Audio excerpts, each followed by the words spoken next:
E neste vídeo, uma breve biografia de Karl Marx, o grande idealista do comunismo, filósofo, sociólogo e jornalista, pai do socialismo científico, que abdicou da fé e governa o mundo da sua sepultura. O povo que não conhece a sua história está condenado a repeti-la. Análise histórica e crítica sobre o pentecostalismo universal. Se inscreva, curta e compartilhe.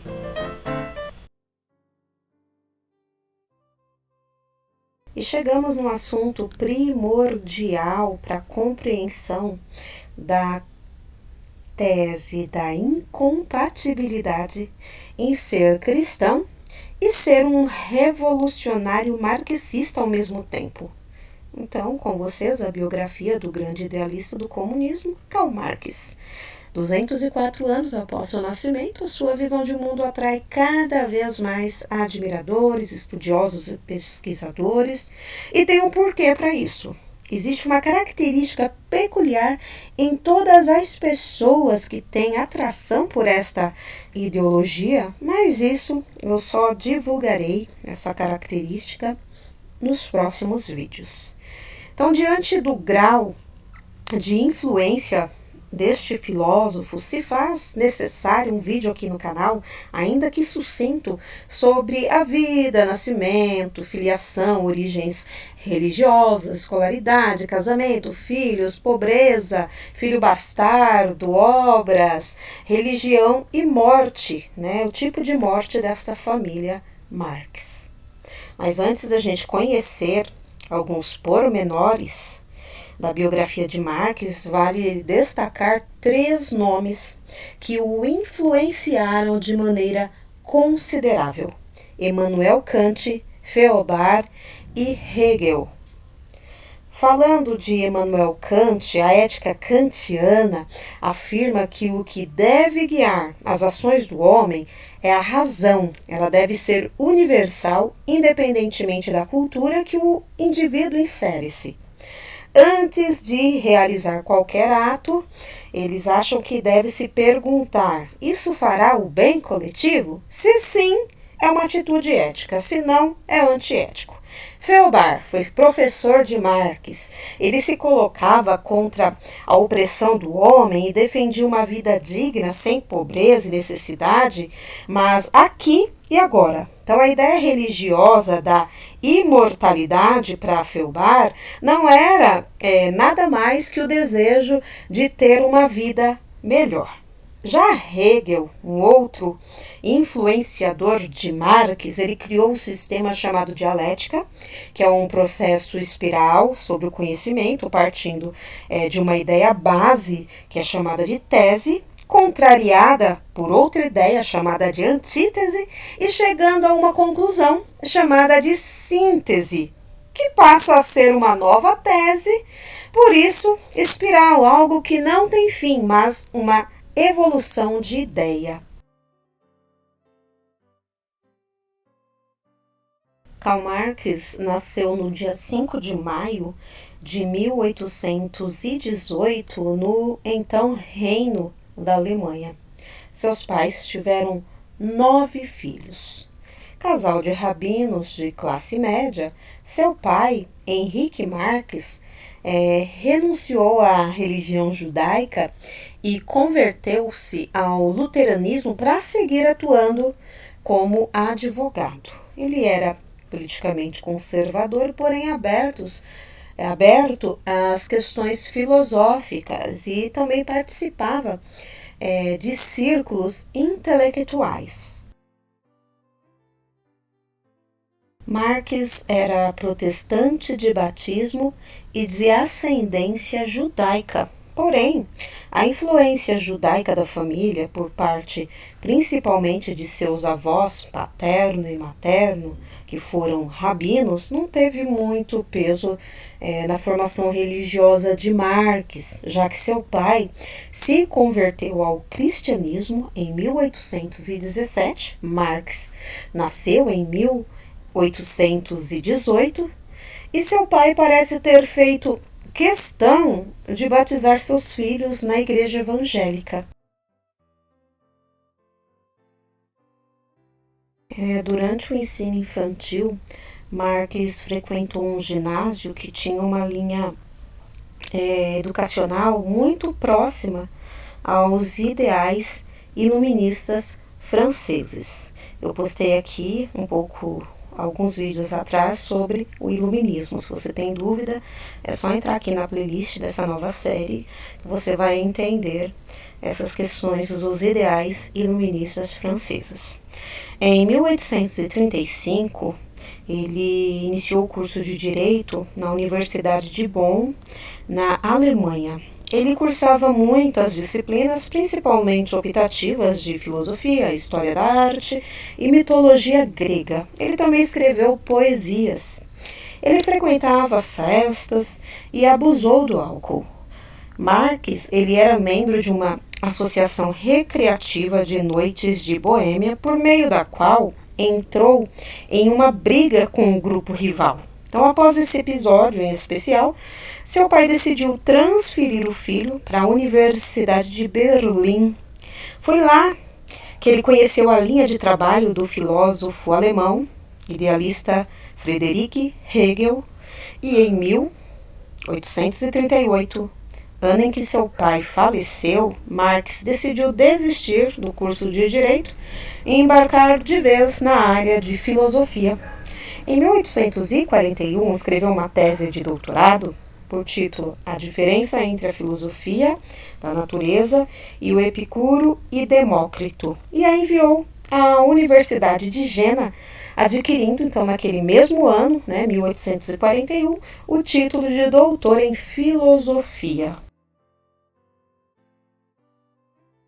Karl Marx casou no ano de 1843 com uma jovem chamada Johanna Bertha Julia Jenny von Westphalen, mais conhecida como Jenny. Marx era colega de escola e amigo de Edgar, irmão mais novo de Jenny. Então, a esposa de Marx fazia parte de uma família proeminente da aristocracia alemã, então Prússia. Ela era escritora e pensadora política. Jenny deu à luz a 6 filhos entre os anos de 1844 e 1857. Eram eles Jenny Caroline, Jenny Laura, Edgar, Henry Edward, Jenny Eveline e Jenny Julia Eleanor. Mas apenas Jenny Carolina, Laura e Leonor chegaram à idade adulta. Os demais morreram ainda jovens ou crianças devido a problemas de saúde. As filhas de Marx tinham uma educação burguesa. Havia aulas de piano, canto, francês, italiano, desenho. Marx e Jenny queriam que suas filhas fossem financeiramente independentes e educadas. Marx queria que suas filhas não fossem pobres, queria que elas tivessem casamentos felizes.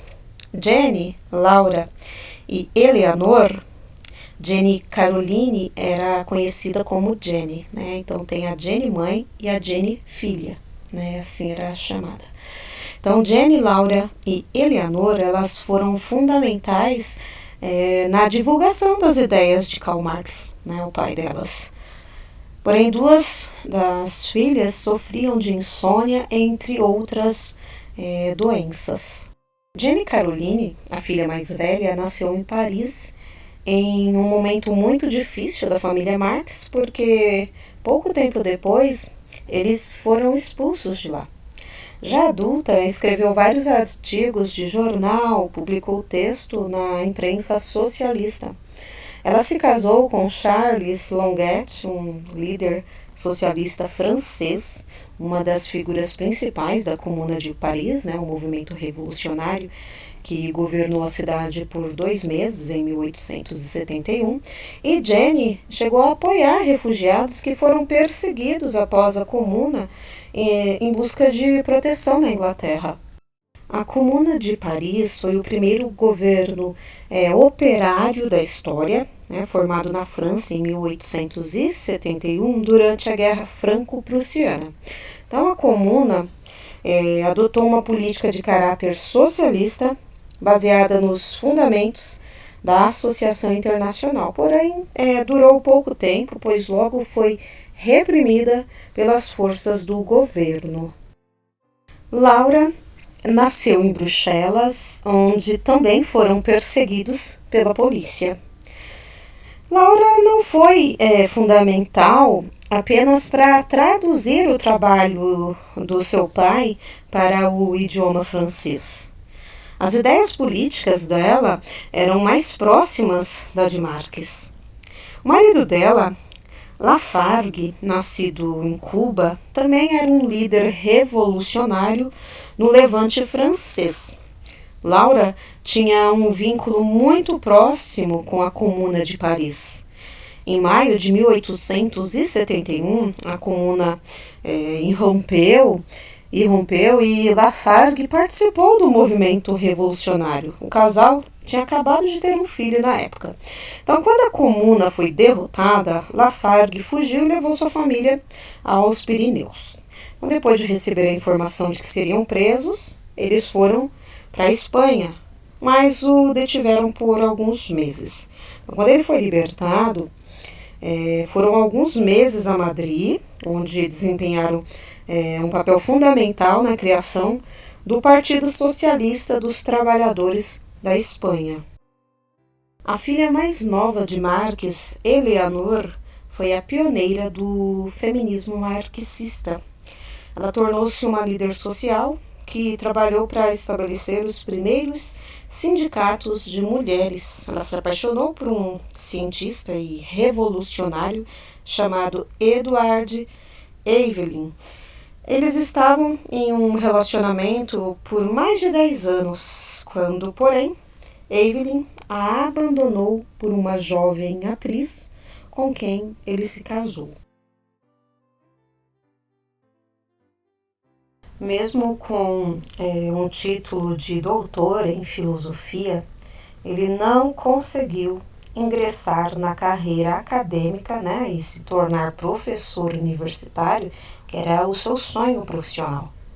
Ele escrevia artigos como colaborador para diferentes jornais. Um deles era a Gazeta Renana, um veículo em qual se tornou redator-chefe, porém, esse veículo foi alvo de censura do regime prussiano e em 1843 ele foi fechado. Então, por mais que tentasse se estabelecer em algum país, Marx era expulso, né, de muitas nações ao longo de sua trajetória. Ele também foi expulso de outros locais na Europa, como França e Prússia. Ele teve que sair 2 vezes do território francês devido a polêmicas envolvendo as suas publicações. Ele era uma pessoa super desorganizada, tanto que o primeiro volume de O Capital, o trabalho mais importante dele, foi entregue com 16 anos de atraso. Ele nunca conseguiu ter um emprego regular, por isso enfrentava dificuldades financeiras e vivia principalmente do direito que conseguia como freelance e de heranças que ele e sua esposa ganhavam. Então houve um período em que os Marx viveram em pobreza angustiante. Marx chegou a precisar penhorar um casaco para ter algum dinheiro. E teve uma outra ocasião, quando um dos filhos morreu, a família não tinha dinheiro para comprar o caixão. Jenny teve que pedir dinheiro a uma vizinha francesa para conseguir enterrar seu filho. Então, Marx tinha essa consciência que essa decisão de se dedicar à filosofia e ao serviço de um movimento político arrastaria a esposa, né, para essa situação difícil que eles viveram. Depois de alguns anos árduos, né, as circunstâncias financeiras da família, ela deu uma melhorada graças, né, em grande parte, a um amigo e parceiro político de Marx, o filósofo Friedrich Engels. Ele era filho de um dono de uma fábrica e que ajudou a família financeiramente.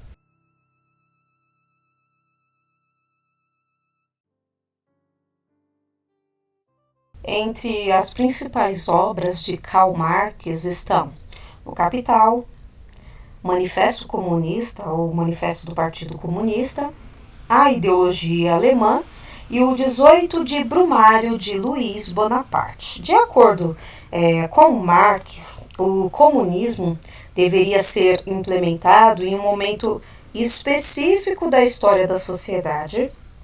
Seria necessário que cada país passasse por uma revolução burguesa, adotasse o modelo de produção capitalista e, em sequência, estaria pronta para a adesão do socialismo e, finalmente, para o comunismo.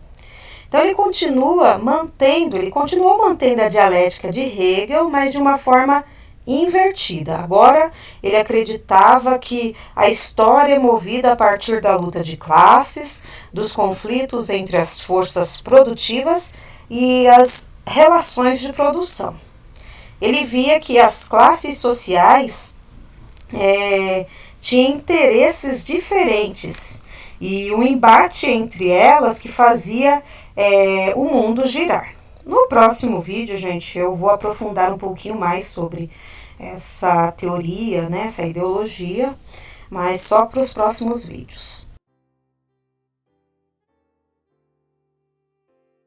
Junto a Engels, Marx nota que só seria possível libertar a humanidade da miséria, da exploração, do desemprego e das desigualdades, problemas que, segundo ele, eram resultados do capitalismo, através de uma transformação social, ao que ele nomeou de Revolução Comunista. Então, para tanto, renunciou à religião e ao Estado, segundo ele, déspota e monárquico prussiano, e tornou-se um militante do ateísmo, né, como outros tantos estudantes e professores alemães. Ele defendia que o mundo material é que determinava a evolução do pensamento humano e não o contrário. Acusava a religião de capitalista, alienante, egoísta. Marx disse certa vez que a religião era o ópio do povo. Ele se referia a essa religião, uma religião criada pela elite social alienante, que levava o povo à aceitação das desigualdades e à passividade diante das injustiças. O ópio, naquele século, era um narcótico que a Companhia Britânica das Índias Orientais, produzia. Então, para Marx, a religião servia para aliviar a vida dos explorados, que se apegariam a ela, né, como uma compensação. O sofrimento religioso compensaria o sofrimento real. Então, havendo uma sociedade sem exploradores e explorados, a religião deixaria de existir, segundo Marx.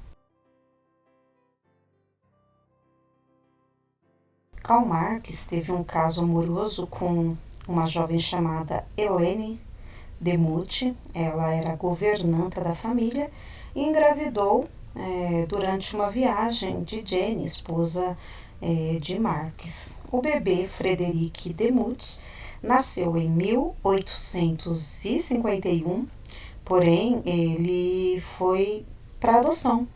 O menino cresceu e acabou ficando amigo de sua meia-irmã. Eleanor, mais tarde, descobriria que, além de Marx ter enganado sua mãe, né, a esposa dele, também não tinha prestado ajuda nenhuma ao menino e nem sequer tivera contato com ele. Então, o menino Friedrich, filho bastardo de Karl Marx, nunca foi reconhecido por ele e acabou sendo adotado por Engels, que assumiu sua paternidade. Então, pouco se sabe sobre a vida, né, de Friedrich, já que ele não estava nos registros dos Marx, mas, segundo especialistas, ele teria se tornado engenheiro e faleceu no ano de 1929. Karl Marx tinha uma saúde frágil, também complicada por causa do tabagismo e do álcool. Ele também sofria de inflamação ocular, dor nas articulações, dores de cabeça, insônia, problemas no fígado e na vesícula biliar, e ainda ele possuía sintomas depressivos. Ele morreu com apenas 64 anos de idade, intelectualmente debilitado e ainda com abscesso no pulmão. Apenas 11 pessoas compareceram ao seu enterro em um cemitério londrino no dia 14 de março de 1883. Em 1881, 2 anos antes, sua esposa Jenny havia falecido.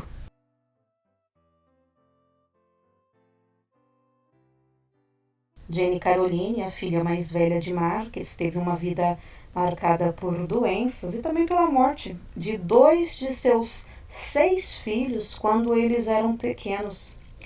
Jenny Caroline morreu na França com apenas 38 anos de idade, de câncer na bexiga, no ano de 1883, 2 meses antes de seu pai, que estava muito doente em Londres e não pôde viajar para o seu funeral.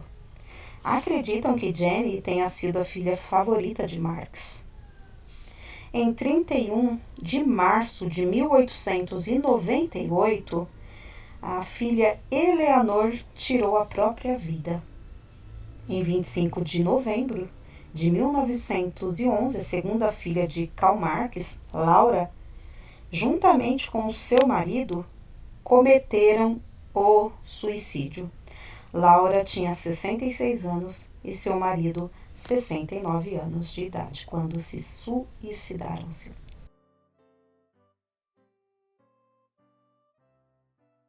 Bem, pessoal, eu mostrei para vocês uma breve menção, da trajetória de vida do homem que governa o mundo com sua ideologia revoltada. Um doutor em filosofia na Europa que nunca conseguiu se manter no emprego fixo para sustentar sua família. Ele proporcionou uma vida difícil para a esposa e filhas, durante todos os anos de vida, e sua morte, como a das filhas, não podia ser diferente. Um final de vida triste, amargo, trágico, uma vez que também virou as costas para o Criador de todas as coisas, o nosso Deus. E não perca o próximo vídeo, onde eu falarei sobre a ideologia de Marx, bem como o marxismo, implementado posteriormente por seus seguidores e admiradores, e também trarei os porquês dessa ideologia revolucionária ser tão atraente e sempre ter milhões de admiradores. Então não perca o próximo vídeo. Porque nada podemos contra a verdade, senão pela verdade. 2 Coríntios 13:8. Se inscreva, curta e compartilhe. Análise histórica e crítica sobre o pentecostalismo universal.